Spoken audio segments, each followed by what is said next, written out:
L'actualité nationale et internationale. Ouaga FM, la radio leader. Ouaga FM, la matinale info. Bonjour à toutes et à tous, mesdames, messieurs, vous écoutez Ouaga FM, la radio de toutes les générations. Vous êtes au journal de 7h. Voici pour vous les titres de l'actualité de ce mardi. Des hommes d'affaires turcs chez le Premier ministre burkinabé Paul Kabacheba, la délégation est allée présenter ses projets d'investissement au chef du gouvernement burkinabé. Réaction dans ce journal.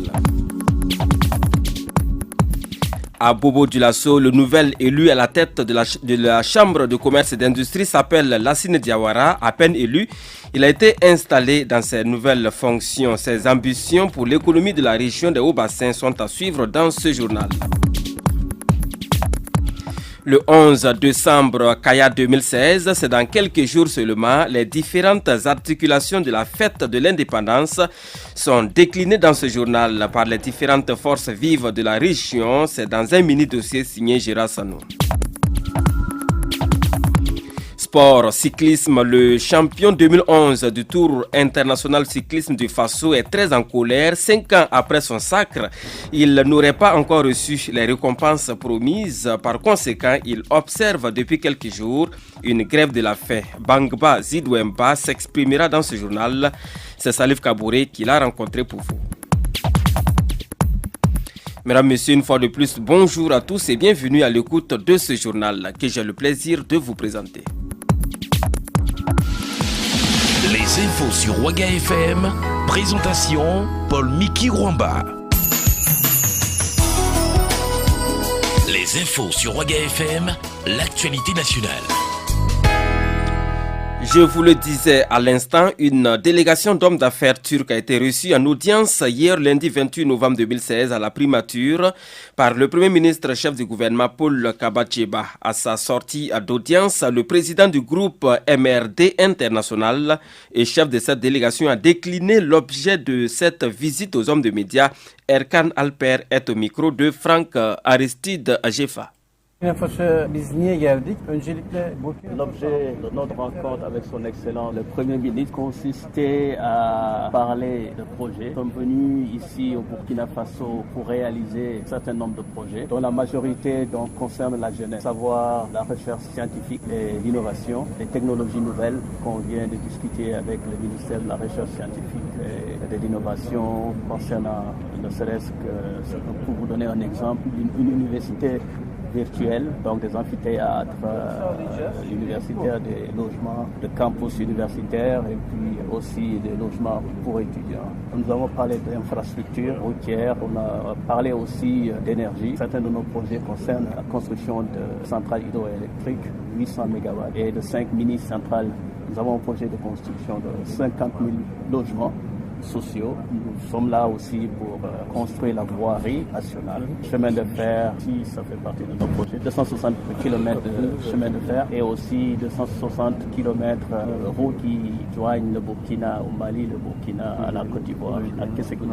Elimizden ne geliyorsa biz de bütün katkıları sağlayacağız. Şimdilik bu. Et voilà, au micro de Franck Aristide Jefa, c'était là les propos du chef de la délégation turque, Erkan Alper. Lui et les autres membres de sa délégation sont porteurs d'importants projets d'investissement au Burkina Faso, notamment dans le domaine de l'électricité.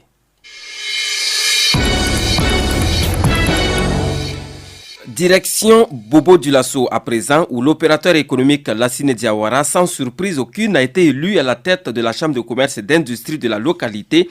Il a été élu par 29 voix sur 30 et a été aussitôt installé dans ses fonctions. Le président de la Chambre de commerce et d'industrie de Bobo Dioulasso a donc des ambitions pour la relance de l'économie de la région. Abdoulaye Ouattara, notre correspondant permanent à Bobo Dioulasso, était témoin de cette cérémonie. Voici pour vous son compte-rendu. Aussitôt élu, aussitôt installé, l'opérateur économique Lassine Diawara a été désigné par ses pairs pour siéger aux destinées de la Chambre de commerce et d'industrie de Bobo Dioulasso. Sur les 30 élus consulaires, 29 lui ont accordé leur confiance. Ainsi, pour les 5 ans à venir, c'est lui qui aura en charge de trouver des solutions aux problèmes des acteurs du privé. Lassine Diawara s'est engagé pour la relance économique de Bobo-Dioulasso.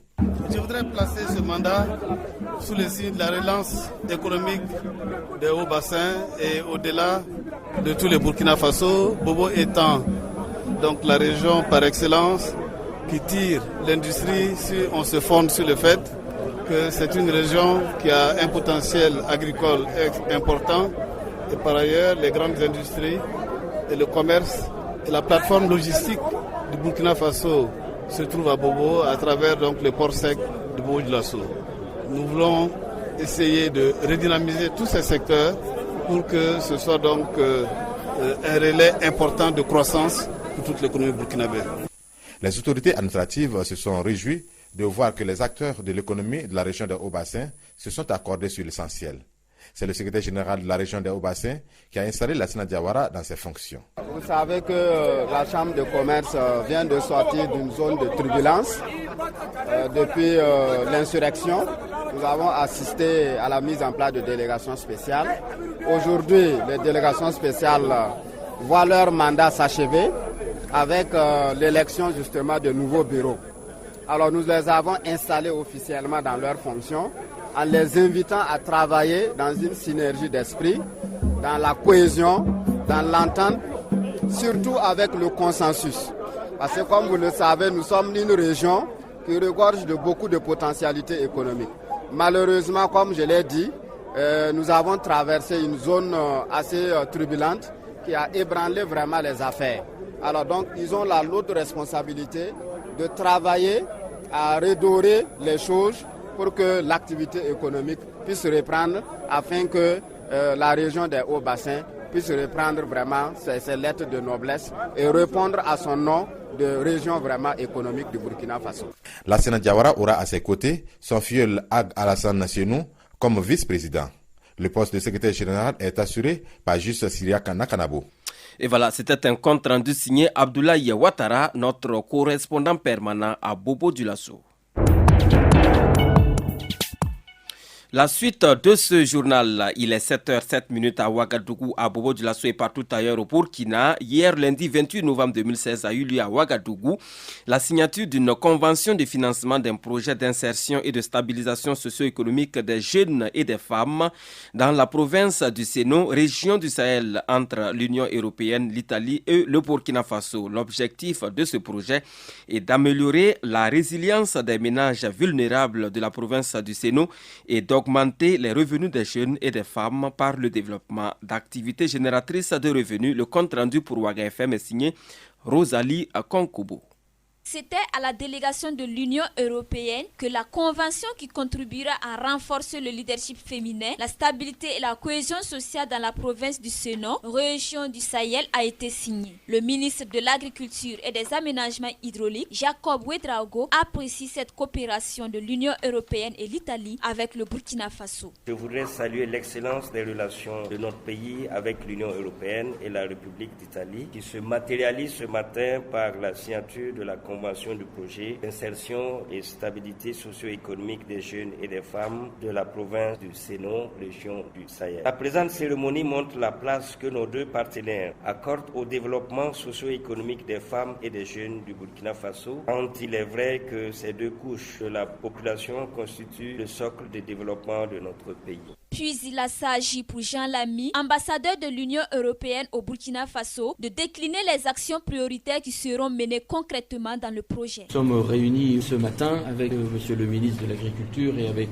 monsieur l'ambassadeur d'Ali, accrédité au Burkina Faso, pour la signature d'une convention sur le fonds fiduciaire d'urgence de l'Union européenne pour l'Afrique, qui va consister à appuyer un projet qui va être mis en œuvre par la coopération italienne dans la province du Sénou, dans la région du Sahel, au Burkina Faso, et qui va consister à mener des opérations en direction des jeunes, des femmes, des jeunes agriculteurs pour favoriser des activités génératrices de revenus jusqu'en 2020 à la politique du gouvernement en matière d'agriculture et de sécurité alimentaire. Présent à la signature de la convention, Alfonso Di Rizzo, ambassadeur de la République d'Italie et représentant du ministère des Affaires étrangères et de la coopération internationale de l'Italie, dans le cadre de la coopération bilatérale avec le Burkina Faso, s'est exprimé sur l'importance d'un tel projet. La signature signature de la Convention du projet d'insertion et stabilisation socio-économique des jeunes et des femmes dans la province du Sénat représente un événement extrêmement important dans le processus de renforcement des relations entre le Burkina Faso, l'Union européenne et l'Italie. L'Italie est le premier pays partenaire qui a eu l'honneur d'officialiser son intervention dans le cadre du Fonds fiduciaire d'urgence de l'Union européenne pour l'Afrique. Ce projet, dont l'enveloppe globale s'élève à 5 200 000 €, sera réalisé par l'Agence italienne pour la coopération au développement en partenariat avec le ministère de l'Agriculture et des Aménagements hydrauliques. 120 000 personnes seront directement concernées par ce projet, avec à terme la population de la province du Sénat, soit environ 260 000 personnes. Le fonds fiduciaire confirme sa capacité de répondre de façon ciblée, rapide et spécifique aux défis du Burkina Faso, avec un montant total d'environ 36,2 milliards de francs CFA. Merci à vous, Rosalie Konkobo, pour ce compte rendu détaillé. Place à présent, mesdames et messieurs, à notre mini-dossier du jour. Le 56e anniversaire de l'accession du Burkina Faso sera commémoré le 11 décembre 2016 à Kaya, la capitale de la région du centre-nord. À quelques jours de la manifestation, les différentes forces vives de la région portent leur regard critique sur les différentes articulations de cette fête nationale, notamment les infrastructures et le thème démocratie, défis sécuritaires et progrès économique et social. C'est dans un dossier réalisé, comme je vous le disais tantôt, par notre reporter Gérard Sanou qui a fait le déplacement à Kaya. Nous l'écoutons. Kaya, la cité du cuir, des brochettes et du kura-kura, de l'appellation de ce dernier aliment cité à base d'arachide, abrite cette année les festivités du 11 décembre 2016, 56e anniversaire de l'indépendance du pays des hommes intègres. Pour Nandi Somé, gouverneur de la région du Centre-Nord, il y a un pari à gagner. La commémoration du 56e anniversaire de l'accession de notre pays, le Burkina Faso, à la souveraineté nationale se déroulera dans la région du Centre-Nord qui a l'obligation de montrer un visage glorieux de la nation au niveau national et international. Dans la ville de Kaya, autorités politiques, personnes âgées, personnes handicapées, jeunes et femmes apprécient diversement les acquis de cette commémoration. Boukari Ouedraogo, maire de Kaya. Ma joie est d'autant plus grande de voir quand même toutes ces infrastructures se réaliser au niveau de la commune au compte de la région. Non seulement il y a pas mal d'infrastructures, il y a la salle polyvalente, il y a la place de la nation, le stade régional et bien d'autres. On a eu à l'occasion de cette fête-là 33 km de victimes. Sur cette même question, Gibrila Savadogo, jeune de Kaya, est quelque peu dubitatif. L'avantage, et ça c'est certain, c'est le fait qu'au moins Kaya est débarrassé désormais de la poussière. Avec les quelques kilomètres de goudron que nous avons, même si la qualité de ces goudrons-là reste à désirer. Les femmes, elles semblent pourtant se frotter les mains. Bibata Ouedraogo, coordonnatrice provinciale des femmes du San Matenga. Il y a la maison de la femme que les femmes ont déjà acquis. Ça, c'est déjà pas mal. Elles sont déjà contentes parce qu'on a construit la maison de la femme sur un jardin de la femme qui va profiter les femmes. Le thème démocratie, défis sécuritaires et progrès économique et social est également disséqué et soigneusement scruté. Ali Kwanda, encadreur pédagogique de philosophie, résident à Kaya. Si nous disons démocratie au Burkina Faso aujourd'hui, c'est comme si quelque part on a vécu dans des systèmes ou dans des régimes qui n'étaient pas démocratiques. Donc c'est une quête aujourd'hui. Salfo Ouedraogo, agent du Trésor à la retraite, porte-parole des personnes âgées de Kaya, pense que défi sécuritaire rime avec évolution. Je crois que nous avons évolué de façon positive sur le plan sécuritaire. L'État, en tout cas, est à même présentement, aujourd'hui, d'assurer la sécurité des citoyens. Gibrila Savadogo voit tout autre chose. Ça, c'est vraiment aussi une préoccupation pour nous les jeunes. De toute façon, si nous on participe à la sécurité du pays, je dirais 90% des forces de l'ordre sont jeunes. En tant que jeune militaire, si je devais être militaire, je demande à ce que nous, les jeunes, on soit vraiment outillés conséquemment. Voilà, que plus jamais quelqu'un ne tombe à la frontière parce que tout simplement il a manqué de matériel, parce que nous avons entendu ça. Quant au coordonnateur régional des associations des personnes handicapées du Centre-Nord, la personne handicapée elle-même représente un cas social. Amado Zamtako. Vous savez que si on parle progrès économique et social, nous-mêmes on est déjà social. S'ils peuvent voir les cas des personnes handicapées vraiment qu'on souffre, on travaille mais vraiment ça va pas. On fait la production, on fait beaucoup de choses mais ça prend pas. Du reste, le 11 décembre 2016 à Kaya, c'est dans quelques jours. Avant l'heure du bilan, les habitants de la région ont essayé de quantifier les retombées bénéfiques. Illustration avec Salfo Ouedraogo, agent du Trésor à la retraite. Kaya gagne dans tous les domaines. D'abord, le climat social, les gens vont se faire des relations. Ensuite, sur le plan financier, les gens vont se faire en tout cas de bonnes affaires. Donc, on gagne plus que ce qu'on perd. Des recommandations ont également été faites. Ali Doukwanda, encadreur pédagogique de philosophie. Au niveau de la mobilisation, notamment de la mobilisation sociale, il y a beaucoup de choses à faire. L'amour de la patrie semble être le dernier souci présentement du Burkinabé. Chacun n'est concerné que par sa petite vie. Il faut qu'on revienne à des considérations où la nation est placée en position prioritaire et que le souci de soi soit secondaire. Le rôle important de l'autre moitié du ciel dans l'organisation du 11 décembre à Kaya a suscité cette question. Les femmes de Kaya sont-elles indépendantes? Réponse de la coordonnatrice provinciale des femmes de Sanmatenga, Bibata Ouedraogo. Je ne sais pas ça. Bon, indépendante, c'est trop dire. Si c'est dans le cadre de la fête, je ne peux pas dire qu'elles sont trop indépendantes comme ça, parce qu'elles sont encadrées par les hommes. Très bientôt, la ville où il y a du caille, le sorgho rouge utilisé pour la fabrication du dolo, bière locale, prononcée kaya par les colonisateurs, va attirer sur elle le regard de tout un peuple en quête du progrès économique et social après 56 ans d'indépendance. Pour l'heure, elle est en train d'achever promptement sa toilette pour paraître davantage belle et attirante. Merci à vous, Gérard Sanou, pour ce dossier complet sur le 11 décembre 2016 à Kaya, dans la région du Centre-Nord. Les infos sur Ouaga FM, l'actualité internationale. Hors du Burkina Faso, en Côte d'Ivoire, après 2 semaines de suspension, le procès de Simone Gbagbo devrait reprendre hier lundi 28 novembre 2016. L'ex-première dame est poursuivie devant la cour d'assises d'Abidjan pour crimes de guerre et crimes contre l'humanité pendant la crise post-électorale en Côte d'Ivoire. Mais hier matin encore, l'intéressé n'est pas venu. En revanche, ses avocats et le procureur général semblent avoir trouvé un accord sur la question des comparutions des témoins réclamé par la défense. En Côte d'Ivoire toujours, la commission électorale indépendante a annoncé qu'il y aura 1153 candidats, dont seulement 12% de femmes aux législatives du 18 décembre 2016. Après son boycott de scrutin en 2011, ces élections devraient acter le retour de l'opposition à l'hémicycle, mais elles créent surtout de fortes tensions au sein de la majorité.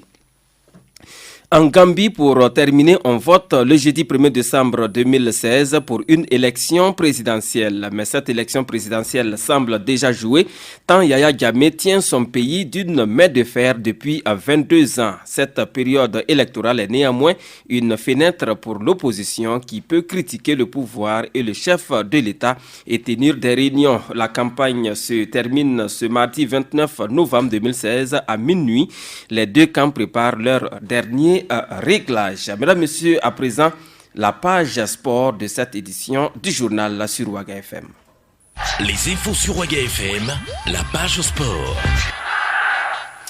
Eh bien, c'est la page sport de cette édition du journal et c'est une innovation dans les sessions d'information de Ouaga FM. Je reçois pour vous Salif Kabouri, il est le spécialiste maison en matière de sport. Salif, bonjour. Oui, bonjour Paul Miki Rwamba, bonjour à toutes et à tous et bienvenue. Nous allons ouvrir cette page sportive avec le lancement ce week-end, le week-end dernier à Bobo Dioulasso du championnat national de football de première division. Et pour l'ouverture, eh bien, c'est Raimo FC qui était opposé à l'AS Police et le point de ce lancement avec vous, Abdoulaye Ouattara, sur place à Bobo Dioulasso.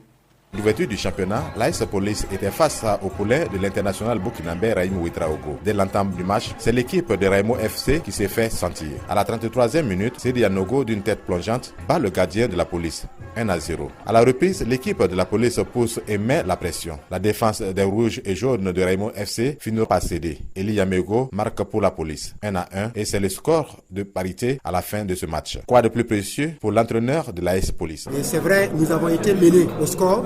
Mais dans les vestiaires, on a dit aux garçons de rester concentrés parce qu'on était convaincus qu'on pouvait encore jouer ce match. Le capitaine de l'AS Police est quant à lui satisfait de prendre ce nul à l'extérieur. Raïmou, c'est une équipe de centre. Qui parle d'équipe de centre, il bouge beaucoup.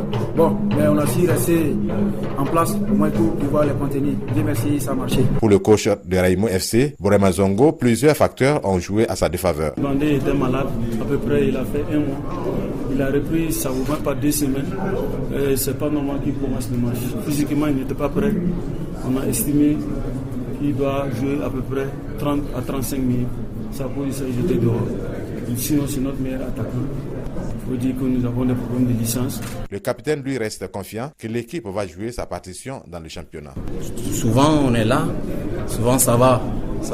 On n'est pas blessé. On commence les entraînements. Des jours, il y a d'autres qui crampent, qui ont des bobos partout. Bon, ce qui fait que quand il y a un qui sort, il y a un autre qui rentre. Donc, l'équipe n'était pas au top comme ça aussi.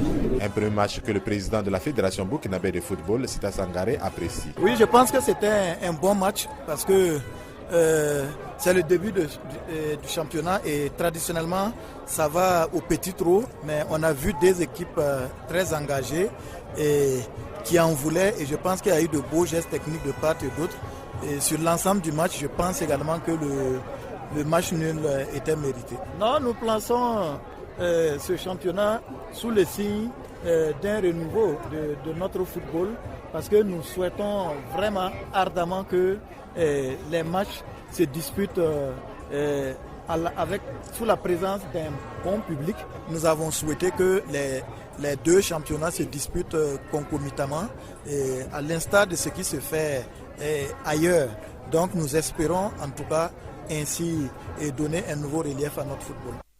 Merci à vous, Abdoulaye Ouattara, sur place à Bobo Dioulasso. À l'issue de cette première journée, voici les autres résultats. L'AS Fayenega a battu la GEB par 1-0, 0-0 entre l'USO et le Santos FC. Vous le savez déjà, Raïmo et l'AS Police ont fait match nul 1-1. Le RCB était face à l'AS Sonabel, victoire des Racing Men 2-0. C'est par ce même score de 2-0 que le Rail Club de Kadiogo est venu à bout de COSAF. 0-0 entre l'USCO de Banfora et l'Étoile filante de Ouagadougou. Victoire de l'ASFB sur BPS 1-0. Enfin, 0-0 entre l'USFA et Majestic. Allez, à l'issue de cette première journée, toujours, le RCB et le Rail Club du Kadiogo sont en tête avec 3 points plus 2. L'AS Sonabel et COSAF sont au bas du classement, 15e donc avec 0 points moins 2. Football toujours avec le tournoi de l'UEMOA, Union économique monétaire ouest-africaine.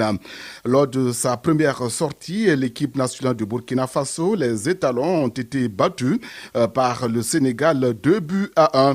Le Burkina Faso, pour son deuxième match, sera opposé ce mardi 29 novembre à la Guinée-Bissau.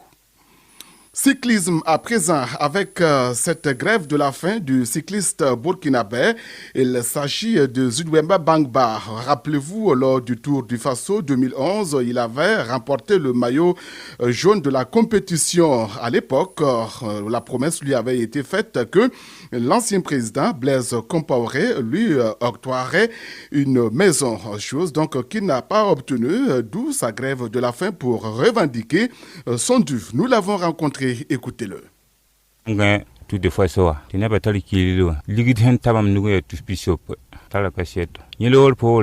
J'ai remporté le Tour du Faso en 2011 et ma récompense a été la somme de 350 000 francs CFA. Avant la fin de l'épreuve, j'ai échangé avec les responsables de la structure et je leur avais dit que si toutefois j'arrivais à finir l'épreuve avec le maillot jaune sur le dos, je demanderais à l'ancien président Blaise Compaoré de me doter d'une parcelle. Et les responsables de la fédération m'ont répondu à l'époque qu'il n'y avait aucun problème et que l'essentiel était de pouvoir endosser le maillot jaune jusqu'à la fin. Et ce fut fait. Après le tour, nous avons été reçus par l'ancien président, mais à quelques 48 heures du rendez-vous, les responsables de la fédération m'ont convoqué dans leur bureau pour m'entendre dire que je ne devrais rien demander à Blaise Compaoré et qu'eux-mêmes allaient s'en charger. J'ai alors remis à l'audience mon propre vélo et le maillot jaune à Blaise Compaoré.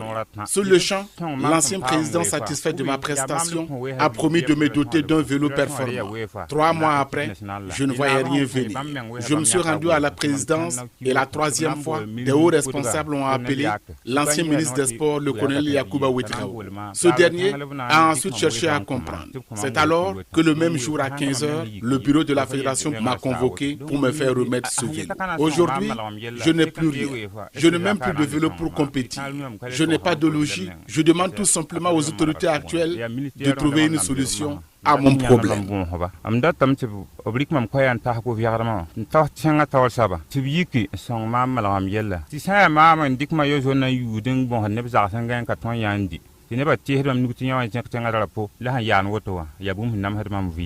À l'instant, Zidouemba Bangba a fait donc à suivre.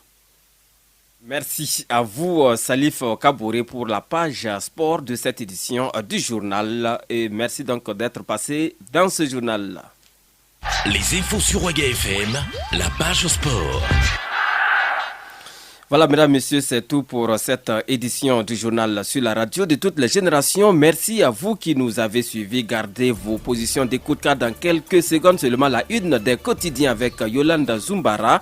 À 7h45, on se retrouve pour commenter à l'actualité du jour et à 8h, le retour des infos sur la radio de toutes les générations. Merci pour votre fidélité.